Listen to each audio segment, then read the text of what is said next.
Assalamualaikum warahmatullahi wabarakatuh. Alhamdulillahi rabbil alamin.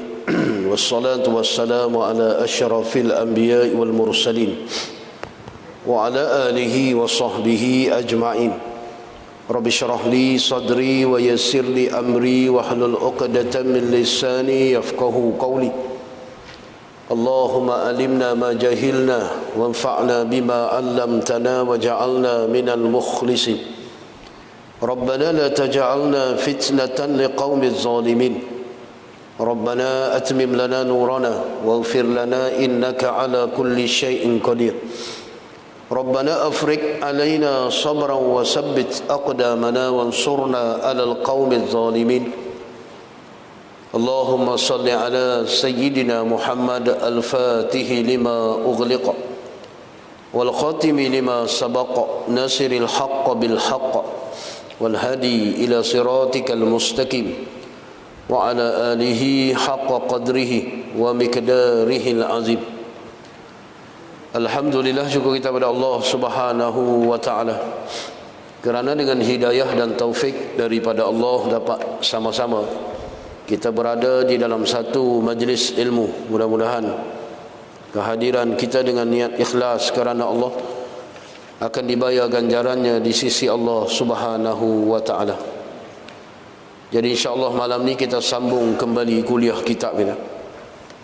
Kita menggunakan kitab Khulasah Nurul Yaqin, yakni ringkasan sirah Nurul Yaqin. Pengarang asal dia Syekh Muhammad bin Afifi Al-Bajuri, diringkaskan oleh Syekh Umar bin Abdul Jabbar Azim Ad-Dimashqi. Ini Ustaz Zamri bin Hashim. Jadi kita masuk muka surat 5 tu. Ada tanda? Saya tanda di muka surat 5 tu.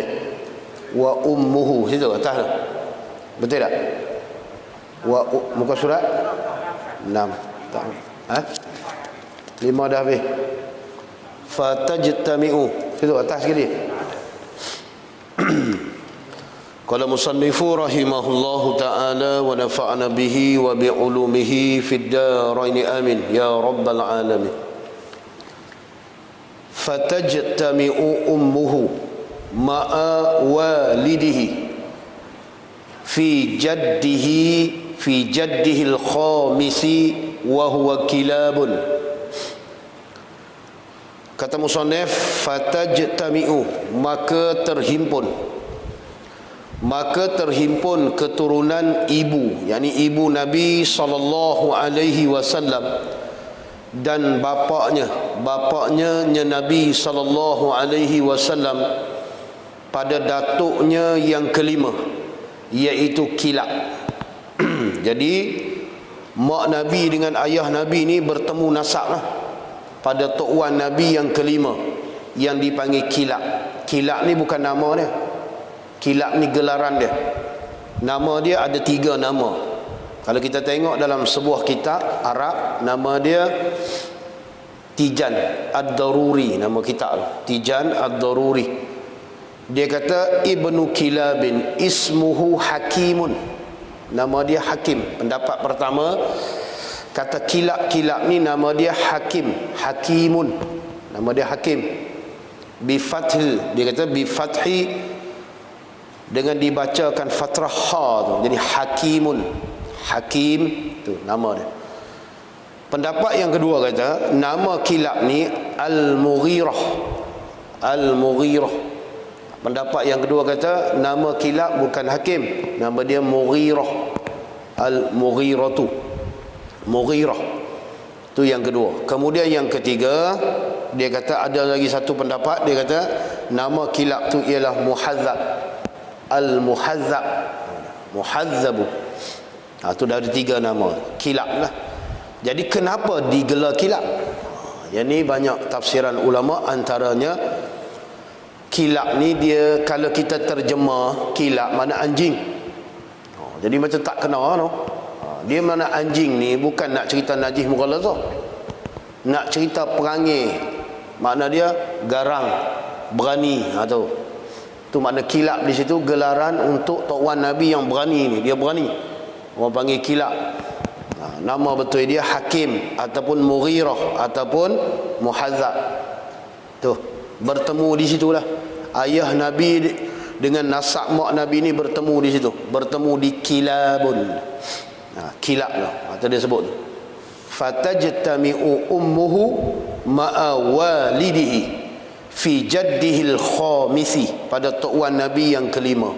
Jadi kalau kita ambil daripada Abdul Muttalib nombor 1, kemudian Hashim, kemudian Abdi Manaf, kemudian Qusay, kemudian Kilab. Nampak? Yang kelima.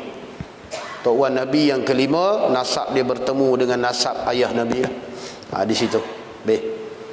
Dia kalau tengok dalam setengah kitab Arab, dia sebut gini: yajibu ala sakhsi an ya'rifa nasabahu sallallahu alaihi wasallam min jihati abihi wa min jihati ummihi. Kalau terjemah dia, dan wajib atas seseorang yang mukallaf bahawa mengenal akan nasabnya sallallahu alaihi wasallam daripada pihak ayahnya dan daripada pihak ibunya. Ni kalau tak kenal, fail lo. Jaga lo. Tu kadang-kadang wajib ni, kena tahu keturunan Nabi, nasab Nabi. Kalau tanya, jangan kata tanya Nabi, hak ayah dia pun dia tak ingat. Tidak, kita ni nama ayah sampai nombor 3 je. Tok wan kita nombor 3 tu boleh gagah ni, naik nombor 4 pening kepala dia. Lupa. Nampak? Tu tak apalah, tak ada masalah bab akidah. Yang ni kena. Orang ni yajibu, wajib. Pasal Nabi kita kan. Tu ingat molek tu. Habis. Jadi bertemu nasab di situ. Tok wan Nabi yang bernama Kilab. Jadi kalau tanya Kilab esok, kenapa nama Kilab? Terjemah dia anjing. Maksud dia nak cerita berani. Berani tok wan Nabi ni. Hebatlah. Habis tentu.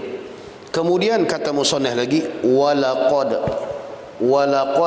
tuwfiya waliduhu wa huwa fi batni ummihi wa umruhu 18 sanatan wa dufina bil madinati wa lam yatruk lahu syai'an minal mali. Kata musannaf, bapaknya Nabi sallallahu alaihi wasallam meninggal dunia. Dia kalau orang mengaji bahasa Arab, dia laqad tu, dia cerita benda macam kita nak sebut sungguh ni. Qad kan. Qad ni kalau dia masuk kepada fi'il, dia ada makna. Lepas tu ada lam pula, laqad, walaqad, dan sesungguhnya gitu. Tapi di sini dia ringkaskan, dia terus bapaknya gitu. Jadi biasanya kalau orang mengaji bahasa Arab ni, qad tu, qaf dengan dal tu, lam tu kita buang asing lah, waw tu asing. Qad tu saja. Qad tu dia banyak makna. Cuma nak pasang makna ni dia kena tengok kalimah selepas dia tu. Kalau kalimah selepas qad tu fi'il madi, qad tu makna sungguh. Kalau selepas qad tu fi'il mudhari', qad tu makna kadang-kadang. Itu beza dia. Qad tu kalau orang mengaji ilmu bahasa Arab ni panggil salah satu tanda fi'il. Kita nak kenal fi'il ni, salah satu tanda dia ada qad. Qad boleh masuk. Qad, tu terjemah sungguh, menunjukkan fi'il tu fi'il madhi. Kalau fi'il mudhari' dia terjemah gini, kadang-kadang. Tu beza dia. Tu bahasa Arab penting. Baru kita boleh kenal kalimah ni hebat dia tu mana, bahasa Arab. Okey, kalau terjemah asal dia walaqad, dan sesungguhnya, tuwfiya, diwafatkan waliduhu, akan walidnya, mana ayahnya Nabi. Itu terjemah Arab. Cuma yang ni dia ringkaslah. Bapaknya sallallahu alaihi wasallam meninggal dunia, mana wafat, ketika baginda yakni Nabi Muhammad sallallahu alaihi wasallam masih dalam kandungan ibunya, ibu Nabi sallallahu alaihi wasallam. Setengah riwayat sebut berusia 2 bulan.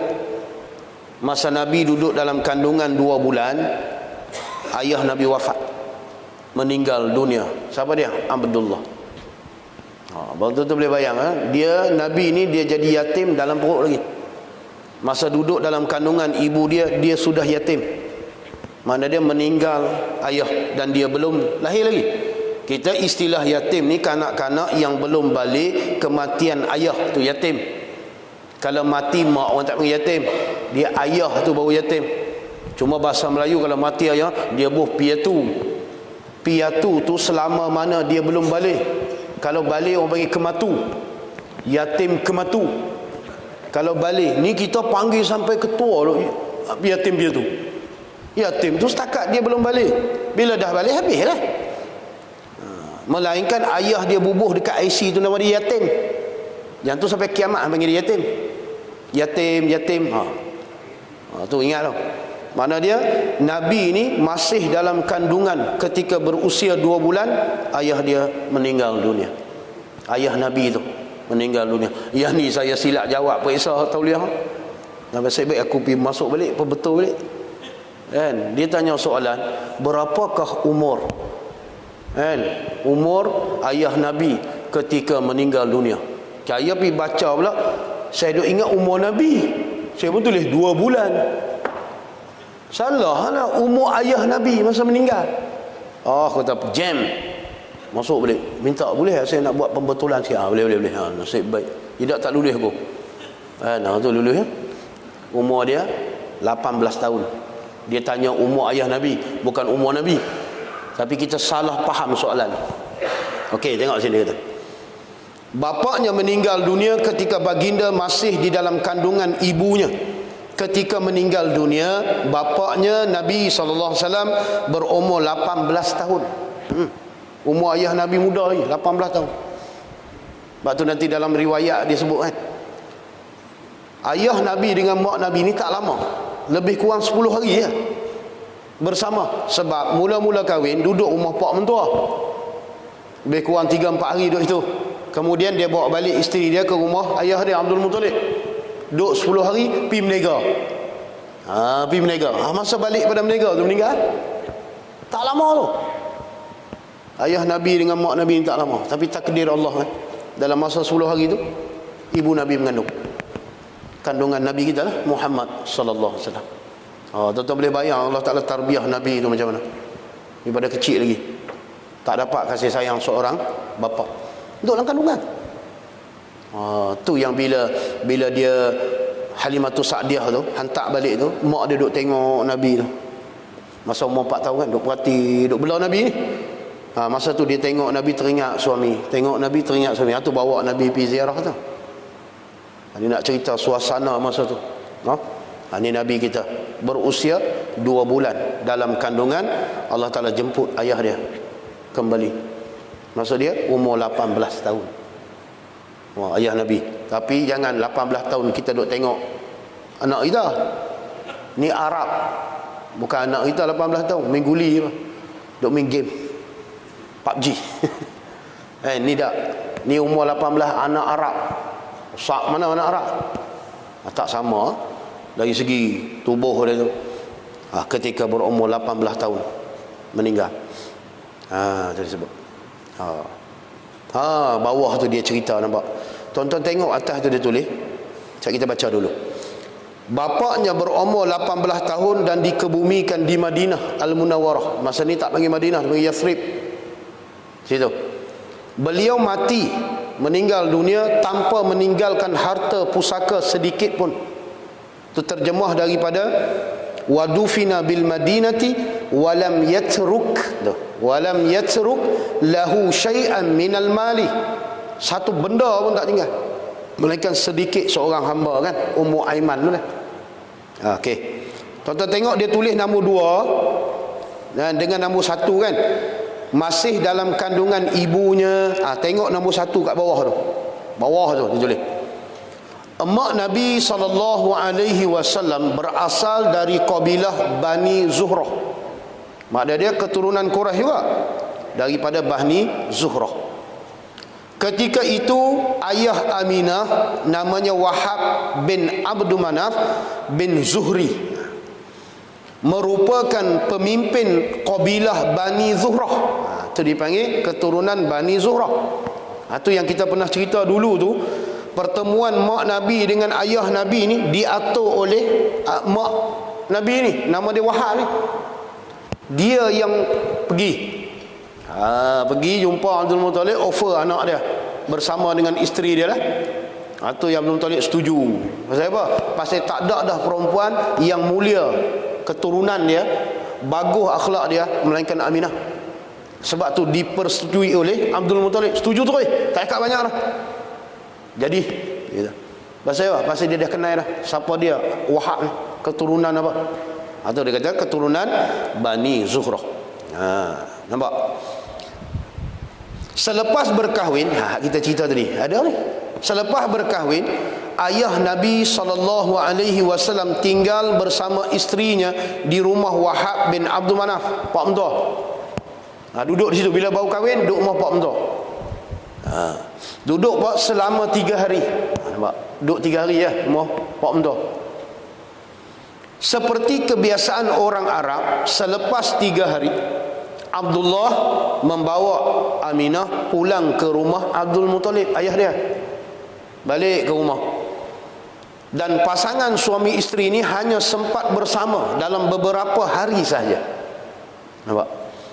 Kebanyakan pengkaji sejarah berkata tempoh mereka bersama sebagai suami isteri tidak lebih daripada 10 hari saja. Tuan boleh bayang, 13 hari 2 minggu menikah, meninggal. Tuan boleh bayang macam mana mak Nabi dengan ayah Nabi ni. Mana ayah dia meninggal, baru kahwin lah.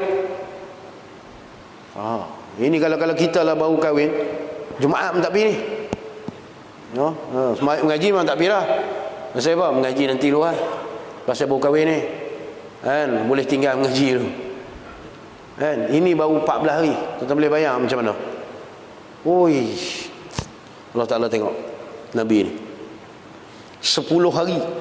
Dalam tempoh inilah Aminah ditakdirkan mengandung Nabi kita Muhammad sallallahu alaihi wasallam. Dalam tempoh ni. Cuma dalam kitab Badrut Tamami wan Nujumi Sawakibi karangan Syekh Ahmad Al-Fatani, tok guru bagi tok kenali, dia kata mengandung mak Nabi ni pada malam Jumaat bulan Rejab. Masuk bulan Rejab, malam tu mengandung, malam Jumaat. Tu dalam kitab tu lah, Badrut Tamami wan Nujumi Sawakibi. Dia sebut dalam kitab tu. Mengandung Nabi pada malam Jumaat bulan Rejab. Dan pendapat yang kedua dalam kitab tu juga, dia kata malam Isnin bulan Rejab. Masuk bulan Rejab, tu. Mana dalam qadar masa tu mengandung 10 hari tu. Dia ada tarikh. Ni pengkaji ya. Orang kaji sejarah. Nampak? Jadi keturunan yang baik bertemu dengan keturunan yang baik. Quraisy sama Quraisy. Seperti mana Nabi berkahwin dengan Sayyidatina Khadijah. Quraisy sama Quraisy. Tak ada kabilah yang mulia, paling mulia zaman tu melainkan kabilah Quraisy. Tak ada siapa boleh challenge lah kehebatan Quraisy ni. Dari segi berani dia, pandai, cerdik, kepimpinan dia, semua boleh kat Quraisy. Sebab tu kabilah paling mulia, kabilah Quraisy. Cuma tuan-tuan ingatlah, saya sebut dah dulu, Quraisy ni bermula daripada zaman Fihrun, baru dipanggil Quraisy. Fihrun, Tok Wan Nabi yang ke-10 tu. Kalau kita ambil daripada Kilab ni, naik kepada Murrah. Lepas pada Kilab, Murrah yang ke-6. Lepas pada Murrah, naik pada Ka'bin yang ke-7. Kemudian naik pada Lu'ay ke-8. Kemudian Ghalib yang ke-9. Kemudian Fihrun. Fihrun ni lah, bermula daripada era Fihrun ni lah digelar Quraisy. Dia tu digelar Quraisy. Start daripada dia tu, mana yang lahir tu dipanggil kabilah Quraisy, keturunan kabilah Quraisy. Sebelum atas pada Fihrun tak panggil lagi Quraisy. Dia bermula daripada Tok Wan Nabi yang ke-10 tu, yang bernama Fihrun tu. Fihrun itulah digelar dia Quraisy. Jadi lahir daripada situ dipanggil keturunan Quraisy. Dan saya pernah cerita kat tuan-tuan kan, dekat Mekah tu, kalau kita naik, kita duduk hotel Saraya tu, Saraya, Meridian, kita jumpa Al-Masa, kita naik Kalau kita kata lalu kot depan istana tu, kan kita lalu burung pati semua tempat duk U-turn kereta duk pusing tu. Kita naik straight, kita akan jumpa hotel apa, Al-Massa, kemudian pergi depan sikit jumpa Meridian, naik lagi jumpa Saraya, Mira Ajiat apa benda tu, jalan Ajiat tu. Naik sampai atas sekali. Sampai atas sekali kita akan nampak flyover kat atas tu. Lepas tu kita akan nampak bukit bangunan lah. Tu penempatan kabilah Quraisy dulu. Di situ. Yang kata daripada Fihrun ni. Baru turun kepada Hashim, duduk dekat dengan Masjidil Haram tu, yang kata lorong Bani Hashim. Baru di situ. Zaman Fihrun di atas tu lah. Orang nak pergi kabilah Quraisy nak jumpa, kena situ. Atas bukit Ajiat kita lalu tu. Lepas pada Saraya apa, Mira Ajiat apa bala tu, naik ke atas. Itu dipanggil penempatan kabilah Quraisy daripada Fihrun. Turun Fihrun sampai kepada Abdi Manaf, baru turun duduk dekat dengan Masjidil Haram. Itu yang rumah kelahiran Nabi tu, dipanggil lorong Bani Hashim. Baru turun duduk situ. Jadi dia yang dipanggil Quraisy. Jadi mak Nabi pun keturunan Quraisy, ayah Nabi pun keturunan Quraisy. Jadi kena belaga molek lah panggil, keturunan yang mulia. Tengok pula nombor 2 dia tulis kan, tengok bawah. Dia kata Abdullah tidak tinggal lama dengan isterinya, tak lama, kerana selepas itu, lepas duduk 10 hari lebih kurang, dia keluar ke bumi Syam. Dia pergi ke bumi Syam atas urusan perniagaan. Salah satu kabilah yang masyhur berniaga, kabilah Quraisy. Dan tuan-tuan ingat, saya pernah sebut dulu, Tok Wan Nabi yang bernama Hashim tu, gelaran Hashim, penguli roti, koyak roti tu. Hashim ni, dia yang teroka perjalanan musim sejuk dan musim panas. Maksud dia, kadang-kadang orang Arab zaman tu dia tak keluar musim sejuk, dia keluar musim panas. Tak keluar musim sejuk. Jadi dia yang mula-mula teroka keluar pada musim panas dan juga musim sejuk. Hashim ni lah menega. Bermakna kabilah Quraisy ni terkenal dengan kabilah yang kaki menega, bisnes. Sama lah. Abdul Muttalib ni, dia hantar anak dia nama Abdullah pergi ke bumi Syam atas urusan menega, dan meninggalkan isteri tercintanya di Mekah. Bermakna kalau kita tengok tadi, 3 hari duduk rumah mak mentua, lepas menikah kan, 3 hari duduk.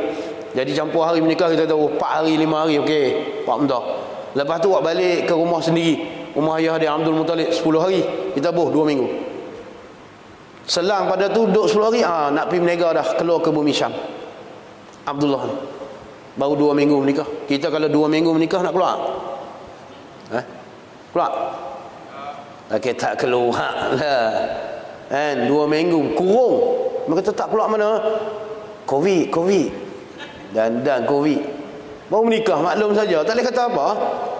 Kan baru menikah, tambah pula menikah pula, perempuan ni tak biasa duduk dengan orang. Tu kita boleh teman dia tu. Tu yang setengah, kalau kita tengok dalam kitab-kitab kan fiqh ni, perkara yang uzur boleh tinggal jemaah. Salah satu sebab cari dalam kitab. Salah satu dia, bila isteri ni tak biasa duduk, dia jadi takut. Jadi tak berani duduk seorang. Kita boleh teman dia. Tu duk guna alasan tu supaya tak mengaji. Berat menanah tu. Kan? Berapa lama dah kahwin? 40 tahun. 40 tahun. Berat. Kalau baru kahwin boleh gagah ni dah 40 tahun tak boleh nak main masjid. Siapa? Bini takut. Ram tu. Kan? Tak kena tu jengkreng habis. Tu tengok. Bayangkan 14 hari je. Kemudian keluar pergi ke bumi Syam atas urusan perniagaan. Tinggallah isteri yang tercinta di Mekah. Setelah selesai urusan perniagaan daripada bumi Syam tu, Palestin tu balik, dia kata segera pulang untuk bertemu dengan isteri lah. Niat ni nak segera balik ke Mekah lah, pasal isteri baru menikah kan, standard lah kan, video call tak berhenti. Kita yang ni pun video call tak berhenti kan. Kadang-kadang pergi mengajak bini kata, abang tak buat video call lah. Amboi, dia kata video call apa ni mengajak ni, takkan tak boleh video call langsung. Saya lagi balik dia tutup pintu, tak boleh tidur. Video call kita pun standard lah kan. Dah menikah lama dah tu, anak 4-5 orang lah. Ni bayangkan 2 minggu teringat isteri dalam perjalanan balik tu, dah selesai mereka, nak segera balik lah, bertemu dengan isteri. Kemudian dia kata apa? Dalam perjalanan pulang, Abdullah singgah di Madinah. Kan alang-alang nak balik dah, lalu situ, singgahlah jumpa adik-beradik. Tadi kata menziarahi kaum keluarga sebelah Abdul Muttalib. Kan ayah dia lahir di Madinah. Kan kita cerita dulu tu, perempuan yang berkahwin dengan Hashim ni nama dia Salma. Salma tu orang Madinah. Jadi Abdul Muttalib ni lahir di Madinah. Jadi adik-beradik dia ramailah di Madinah. Jadi bila Abdullah ni balik menega, dah lalu kot tu kan, singgah dulu lah jumpa adik-beradik. Standard lah. Bagi kita lah kan, singgah jumpa kawan ni lah, kawan ni lah, nak sampai rumah. Tu yang bini mengamuk, tak sampai-sampai lagi. Abang ni duduk di mana sebenarnya? Duduk di Kuak Hill, mampui. Kuak Hill dah nak sampai Keruh, mampui.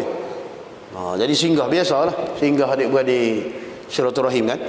Singgahlah di Madinah, ziarah kaum keluarga sebelah Abdul Muttalib yang ada di Madinah, iaitu dari Bani An-Najjar, kabilah An-Najjar.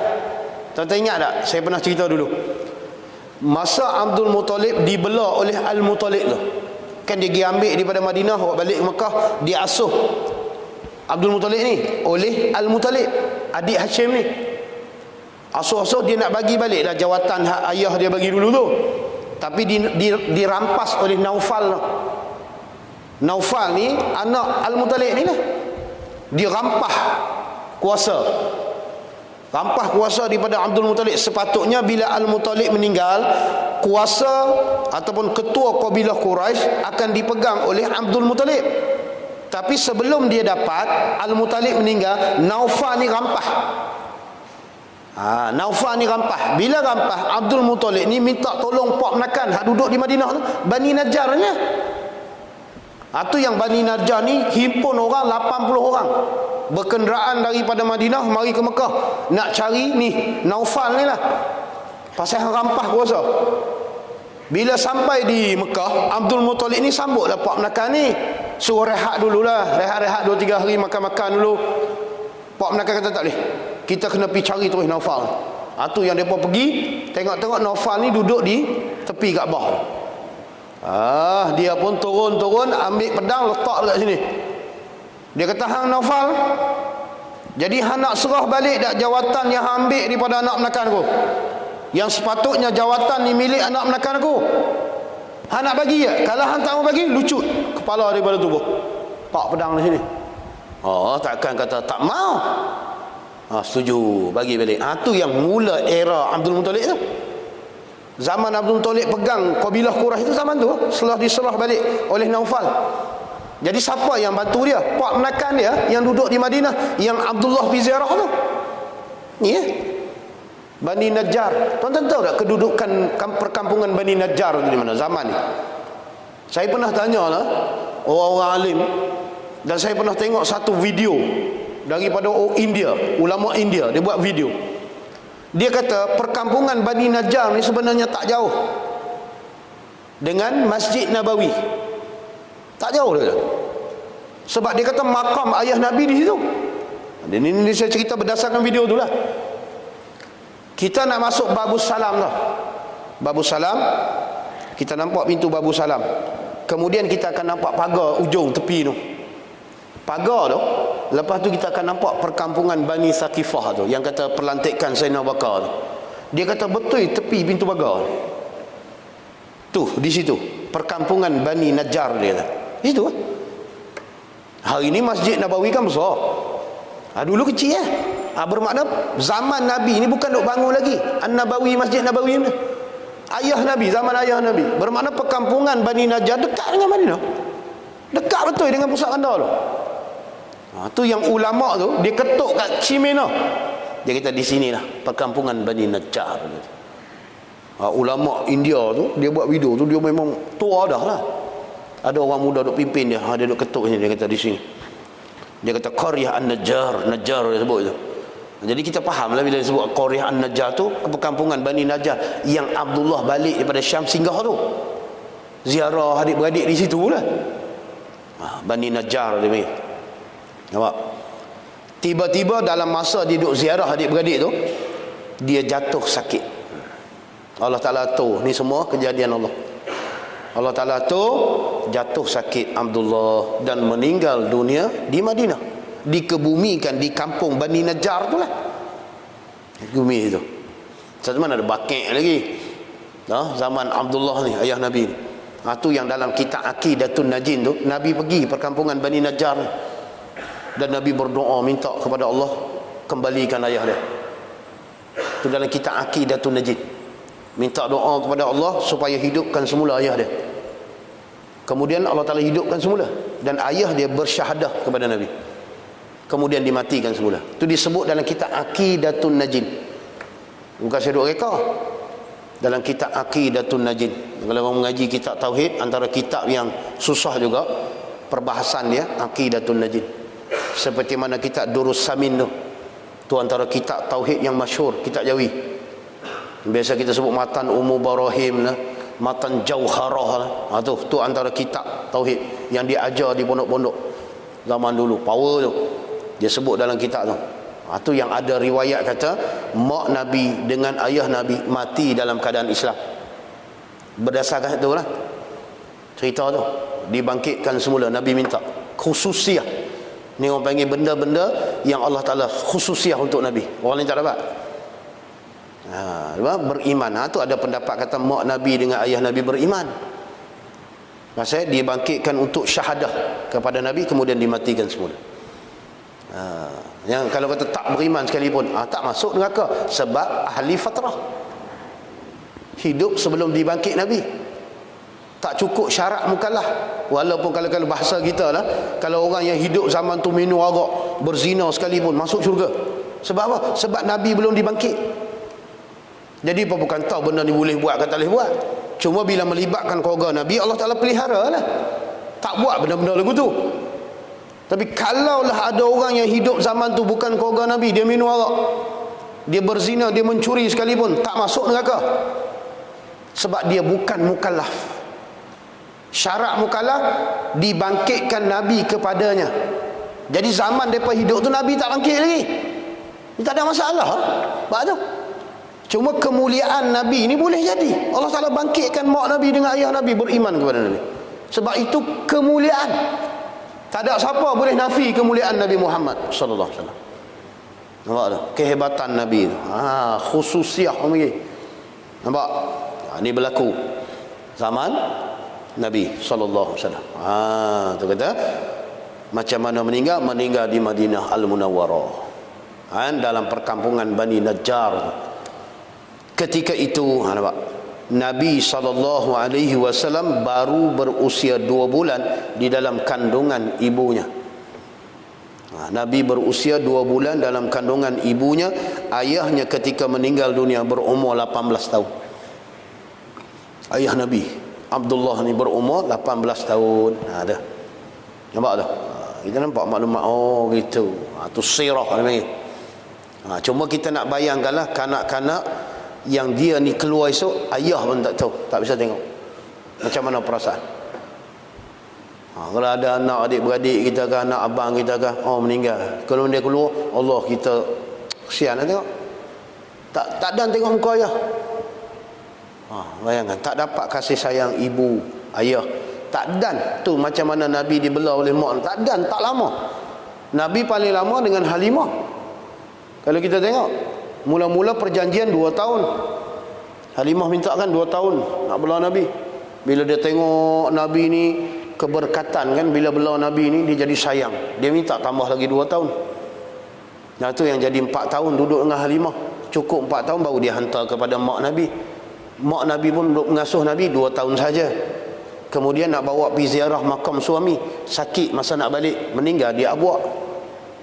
Jadi Nabi ni nak dapat kasih sayang ayah dah tentu dah tak ada, sebab duduk dalam kandungan lagi. Kemudian nak dapat kasih sayang mak baru 2 tahun. Mak belah, meninggal pula mak. Tu yang Tok Wan mek belah pula. 2 tahun Tok Wan belah sampai umur 8 tahun, meninggal pula Tok Wan. Tuan-tuan bayangkan macam mana seorang kanak-kanak ni. Allah Ta'ala tu tarbiyah Nabi tu. Sebab tu Nabi ni hebat, sabar. Tak boleh lawan lah. Tu yang kata paling banyak Nabi yang diuji kan, banyak sabar. Tu pangkat ulul azmi tu. Yang dapat Rasul pangkat ulul azmi sebab apa? Sebab kesabaran dia tahap tinggi. Dia tarbiyah awal lagi, nampak?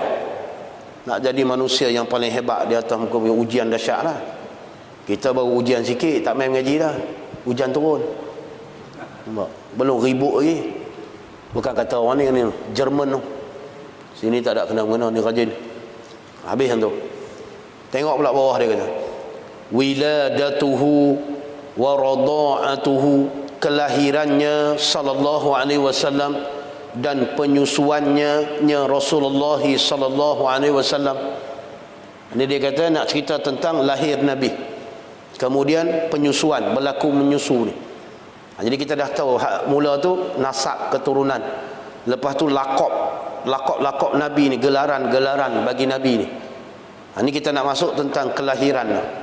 Dia kata wulida sallallahu alaihi wasallam bi Makkah yaum asnaini as-thani asyara min Rabi'il awwali amal fili. Kata musannif, baginda Nabi sallallahu alaihi wasallam dilahirkan pada hari Isnin. Ini pendapat yang masyhur lah, paling kuat. Sebab ada juga pendapat kata bukan hari Isnin. Tapi ini pendapat yang paling kuat. Dia kata lahir pada hari Isnin di tanah suci Mekah. Kelahiran Nabi berlaku di tanah suci Mekah, di lorong Bani Hashim tu lah, yang hari ni jadi perpustakaan tu, rumah kuning tu. Situ lah. Tu rumah kelahiran Nabi SAW. Dipanggil lorong tu lorong keturunan Hashim, Bani Hashim tu. Bila lahir tu? Hari Isnin 12 Rabiul Awal. Hari Isnin 12 Rabiul Awal tersebut. Hari Isnin di tanah suci Mekah pada tanggal 12 Rabiul Awal tahun gajah. Ini masyhur lah. 12 Rabiul Awal tahun gajah. Cuma yang kita kadang-kadang dapat maklumat, tak dapat maklumat, setengah ulama ni dia kajilah. Kita ni tak kaji lah. Sebab bila kita fikir hari Isnin kan, hari Isnin ni hari biasa, bukan hari cuti. Hari Isnin ni hari kerja. Kalau kita cuti Sabtu Ahad, hari Isnin mula, esok nak masuk kerja pula dah. Macam budak pula, Isnin sekolah, aduh boringnya. Jadi hari Isnin ni hari yang tak besar tau. Hari biasa kalau bahasa kita biasa. Dia bukan hari. Boleh dah Allah Ta'ala nak pilih Nabi lahir hari apa? Hari bulan Arafah ke apa? Hari Raja ke? Boleh. Tapi Allah Ta'ala tak pilih. Kata ulama, hikmah dia supaya kita ni faham kemuliaan Nabi ni bukan terletak di hari. Tu. Kemuliaan Nabi ni letak di diri Nabi tu. Sebab tu bukan hari. Boleh Allah Ta'ala nak pilih hari hebat-hebat, hari Arafah kan, hari Ashura kan, nak lahirkan Nabi, tak ada masalah. Allah Ta'ala maha kuasa. Tapi hakikat dia hikmah, kata ulama. Allah Ta'ala nak beri kita nampak kehebatan Nabi Muhammad sallallahu alaihi wasallam bukan terletak pada tempat hari, dia terletak pada tubuh baginda Nabi sallallahu alaihi wasallam. Diri dia tu. Tubuh Nabi tu mulia dah. Tubuh Nabi tu hebat dah. Itu. Bukan hari. Ni kadang-kadang orang kata, bolehlah dia lahir hari Jumaat. Macam kita hari ni, boleh dia mati hari Jumaat. Pasal kita kait dengan hari. Ni tak, dia tak kait dengan hari. Hebat dah Nabi tu. Tu kata ulama Islam. Itu salah satu hikmah. Kemudian kalau tengok lagi cara ulama bahas lagi, ada pendapat yang kata hari Isnin tu dipilih kerana hari Isnin juga Allah Ta'ala jadikan pokok kayu. Pokok kayu, tumbuh-tumbuhan tu hari Isnin, kata setengah ulama, Allah Ta'ala jadi pokok kayu. Pokok kayu menghasilkan buah. Buah tu jadi makanan untuk tubuh jasad manusia. Tumbuh-tumbuhan, sayur-sayuran tu dimasak jadikan makanan untuk jasad. Hari Isnin. Dan Allah Ta'ala pilih hari Isnin lahirkan Nabi Muhammad SAW kerana Allah Ta'ala nak bagi kita faham, selain daripada makanan jasad, kita berhajat kepada makanan roh. Makanan roh. Jadi siapa nak ajak kita makanan roh? Nabi Muhammad SAW. Apa makanan roh kita? Zikir, amalan tu makanan roh. Sebab tu seseorang ni dia tak akan sempurna melainkan dia ada dua makanan, makanan jasad dan makanan roh. Hari ni kita tengok manusia yang hebat makanan jasad dia, roh dia mati. Tu hari ni tengok mudah murtad, naudzubillah min zalik. Keluar agama ni biasa aja, maki bab agama ni biasa, roh tak kuat. Ya, orang tak sembahyang, orang sembahyang. Beza kan kekuatan roh dia tu.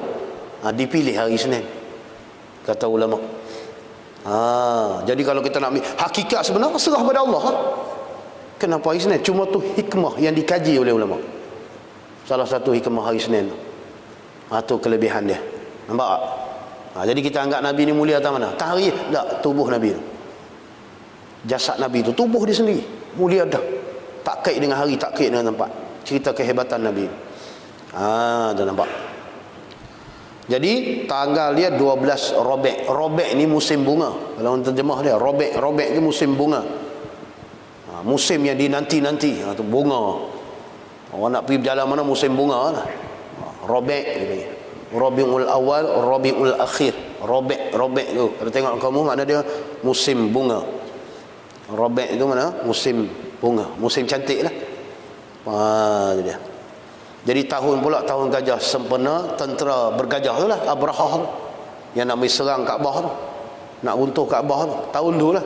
Sebab dia kata berlaku peristiwa nak runtuh Kaabah ni ialah 50 hari sebelum lahir Nabi SAW. 50 hari lagi nak lahir Nabi, berlaku peristiwa tu, tentera bergajah tu, yang Allah Ta'ala musnahkan di Wadi Muhassir. Tengah kata Wadi Muhassar tu, antara Mina dengan Muzdalifah tu, ada satu wadi di situ. Hari ni ada lagi lah tempat tu. Sebab tu setengah-setengah mutawih yang dia reti, dia boleh cerita lah. Sebab tu kawasan itu disunatkan laju kenderaan, jangan slow, sebab tempat bala, tempat Allah Ta'ala turun bala. Tentera bergajah diturunkan batu tu di situ lah. Belum sampai Mekah tu, kena dah di situ. Termasuk 13 ekor gajah yang selamat hanya seekor. Nama dia Mahmud. Tu ketua bagi segala gajah tu. Gajah pula bukan gajah banding, gajah Afrika tu, besar nak mampu. Gajah Afrika 11 tan, 12 tan. Tu gajah. Bukan gajah Asia 7 tan, 8 tan. Yang tu pun kita nak cirik lari. Tambah kalau tengok hak 11 tan tu, hak 12 tan, besar gila gajah tu. Tu zaman tu. Import tu. Abrahah ni, dia kan gubernur je, bukan raja. Dia gubernur yang memerintah Yaman kan, dilantik suruh jaga Yaman. Dia suruhlah Raja Habsyah tu hantar mai gajah. Yang mana nak pergi serang tu. Tu gajah ni pun cerdik, tak mau pergi. Bila Abrahah pusing tala nak pergi Kaabah, dia berhenti, dia tak mau pergi. Ni Mahmud ni lah, gajah Mahmud ni, ketua gajah. Dia tak mau pergi. Bila pusing kok Yaman, dia nak pergi. Dia selamat dalam peristiwa tu. Yang lain semua habis. Tu peristiwa bergajah tu. Tu disempena Nabi lahir ni tahun gajah. Sebab lagi 50 hari nak lahir, berlaku peristiwa ni. Abrahah. Kita boleh tengoklah panjang cerita dia. Dia Abrahah As-Sabah Al-Habsyi gitu. Duta Habsyi. Mana yang memerintah seluruh Afrika dipanggil Najasyi. Habsyi itu Habsyah lah, negara Afrika. Jadi kalau pemerintah seluruh Afrika dipanggil Najasyi, Raja Najasyi. Kalau Fir'aun memerintah Mesir saja, bukan seluruh Afrika. Jadi Abrahah ni duta Raja Habsyi, suruh letak di Yaman, jaga di Yaman. Cuma dia ni ada perangai tak molek. Dia duk tengok orang duk pergi Mekah ni, dia tengok maju ke Mekah, pasal ada rumah suci. Jadi dia nak tiru, nak buat juga di Yaman ni satu tempat yang orang akan mari sini. Mana orang Yaman tak payah pergi Mekah dah, mari kat Yaman je. Orang luar pun mari Yaman. Dia buat satu gereja. Yang gereja ni dia nak lawan Kaabah. Dia import batu daripada luar, bukan dia ambil di Yaman, dia import daripada luar batu yang cantik-cantik, makmar cantik-cantik, dia buat gereja. Tujuan dia apa? Tujuan dia nak bagi orang tak pergi Mekah. Mari kat dia, kat tempat dia. Cuma perbuatan dia ni diketahui. Maksud dia masa dia nak buat ni, ada orang Arab duduk di kabilah Kinanah. Dia tahu niat Najasyi ni tak bagus ni, Abrahah ni. Jadi dia tak puas hati, dia pergi kencingnya dekat gereja tu. Dia kencing, dia ambil tape, dia lomor habis kat dinding tu. Tak mengamuk orang tu. Cumanya dia guna alasan tu. So kata alasan ni, kerana orang Arab ni buat macam ni, aku nak untung Kaabah. Sebelum ni dia memang ada niat dah nak lawan Kaabah tu. Dia memang ada niat dah. Dia nak suruh orang mari sini. Pasal dia tahu kemajuan ni orang pergi. Bila ada tempat tu orang pakat pergi. Jadi Mekah ni maju lah. Dia nak beri Yaman tu maju. Tapi bayangkanlah, rumah Allah ni hang nak buat rumah orang ni, kena getah. Tu yang dia buat alasan nak pergi serang. Dengan sebab ni orang Arab ni buat tak senonoh dekat rumah ibadah dia. Jadi disebut berlaku. Tu hari ni bila kita tahu cerita ni, baru kita nampak. Tu yang Abdul Muttalib kata apa? Dia pergi minta balik unta kan. Hak kata Abrahah rampah ni 200 ekor unta. Setengah riwayat sebut kambing. Rampah. Abdul Muttalib ni pergi jumpa Abrahah. Abrahah kata apa? Abdul Muttalib, ada apa tu? Dia tahu nama Abdul Muttalib ni sebab dia kenal Abdul Muttalib ni kabilah Quraisy, ketua kabilah Quraisy yang hebat. Pasal dia jumpa Telaga Zamzam. Jadi bila dia pergi, Abdul Muttalib nak apa ni? Abdul Muttalib kata, aku mari ni nak minta balik kambingku yang 200 ekor tu, yang askar hang rampah. Masa tu Abrahah kata apa? Dulu aku respect kak tengok hang ni, tapi bila hang mai minta kambing tak respect tu. Hang lebih pentingkan kambing hang daripada rumah suci. Dia kata kat Abdul Muttalib, Abrahah ni.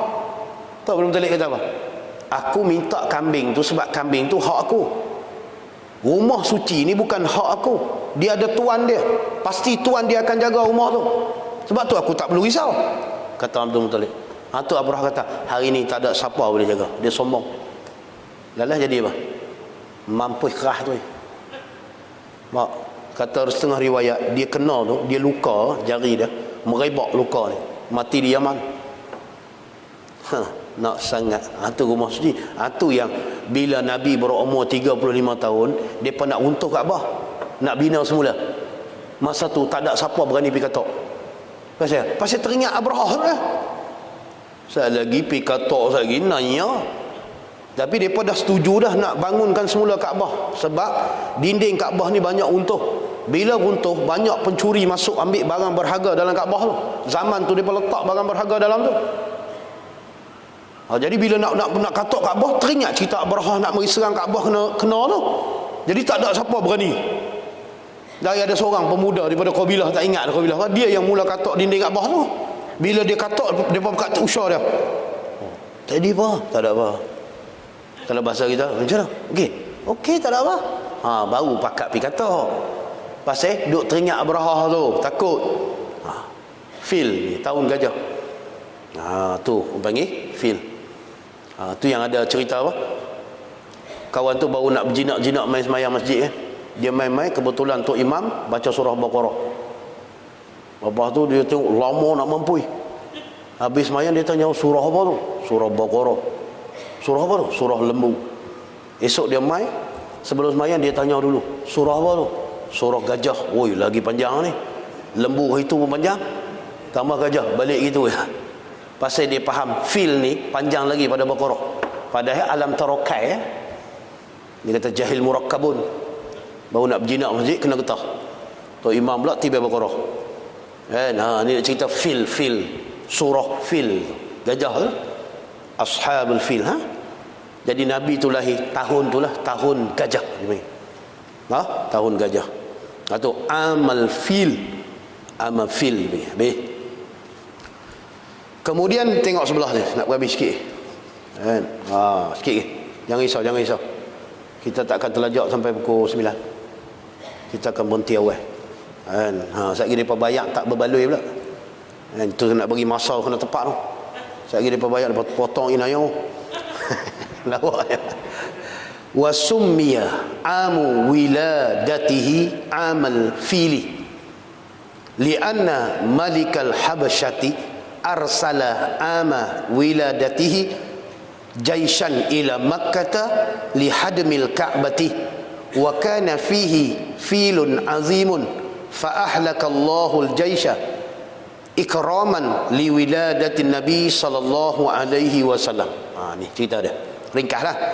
Tahun kelahiran baginda sallallahu alaihi wasallam dinamakan tahun gajah kerana pada tahun itu seorang raja dari Habasyah. Ini cerita ringkas. Tapi kalau kita faham oleh bukan raja lah, duta, gubernur daripada Habasyah, telah memimpin satu pasukan tentera. Mana dia? Abrahah lah ni. Sepatutnya dia bukan raja, dia gubernur. Raja Habasyah ni yang memerintah Afrika. Dia minta raja ni hantar gajah. Tentera gajah mari, dia nak bawa pergi serang tu. Tu dia kata, memimpin satu pasukan tentera ke Mekah untuk meruntuhkan Kaabah. Jadi kalau tengok dalam Rahiqul Makhtum nama kitab ni. Ini saya sebut ni untuk rujukan. Kalau tuan-tuan rajin, pergi cari.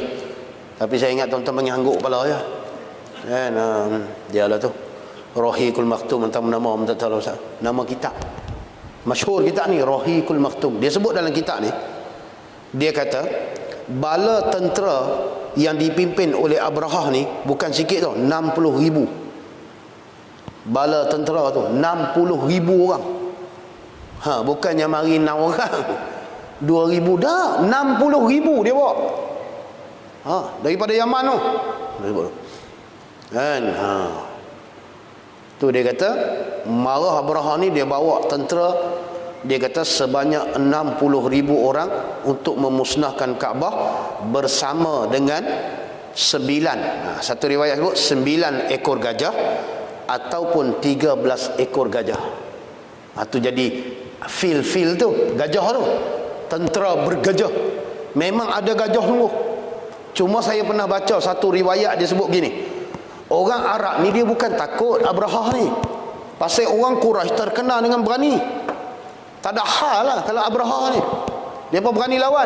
Cuma mereka terkejut dengan gajah lah. Pasal tak bisa tengok. Jadi menatang kau ni.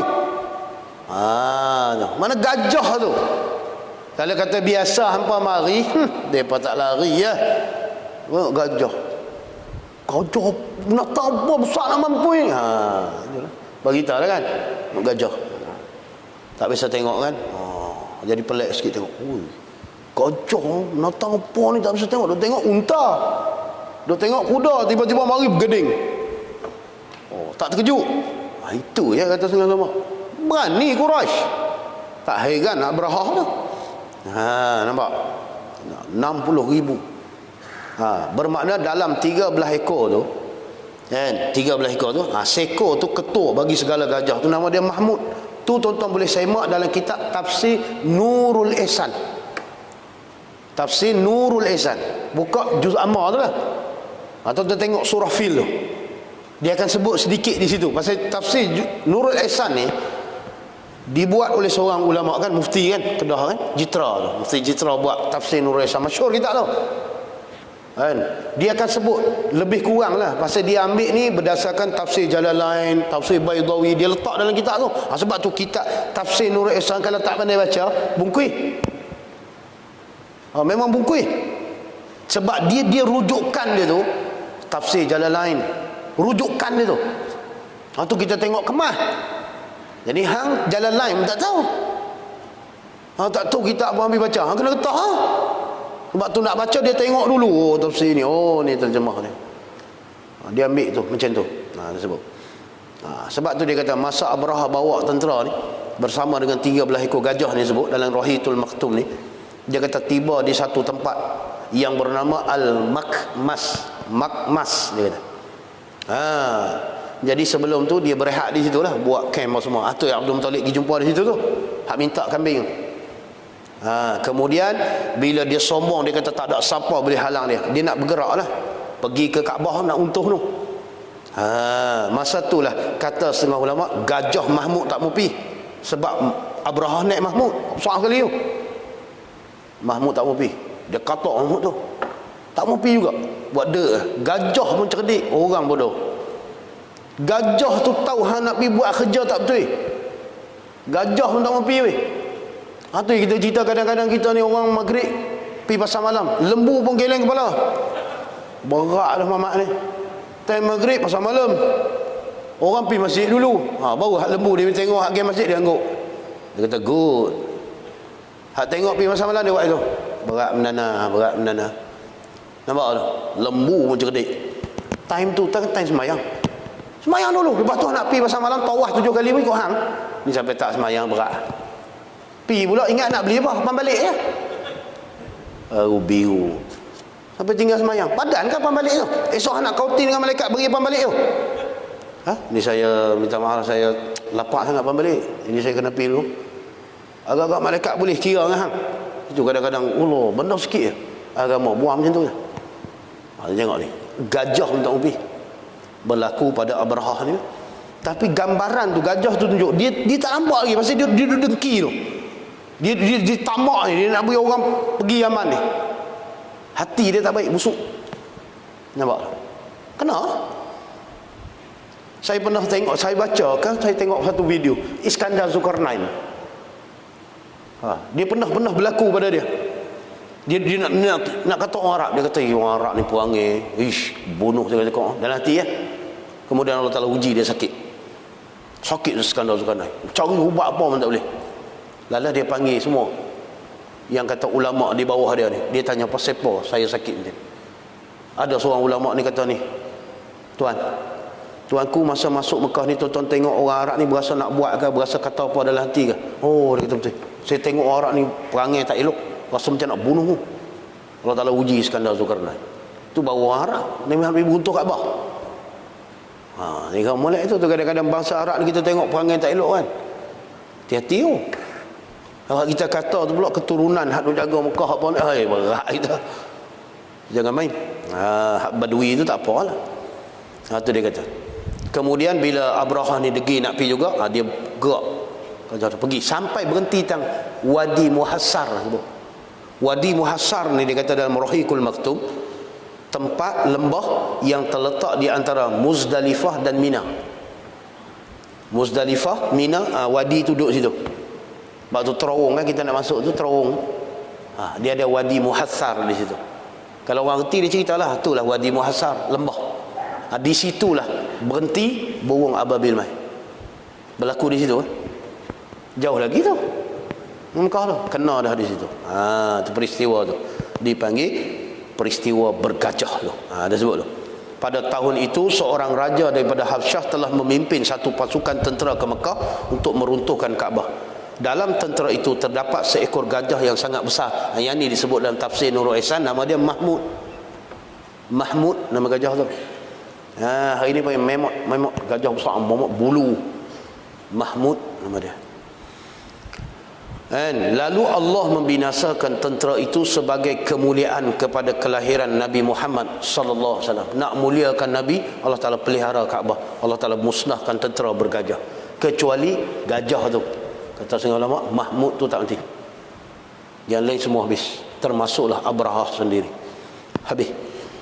Kemudian dia kata wa arda'athu ba'da ummihi Suwaibatul Aslamiyah khadimatu ammihi Abi Lahabin summa Halimatu Sa'diyatu ila an balagha umruhu 4 sanawat. Wallahu a'lam. Tanda sudah.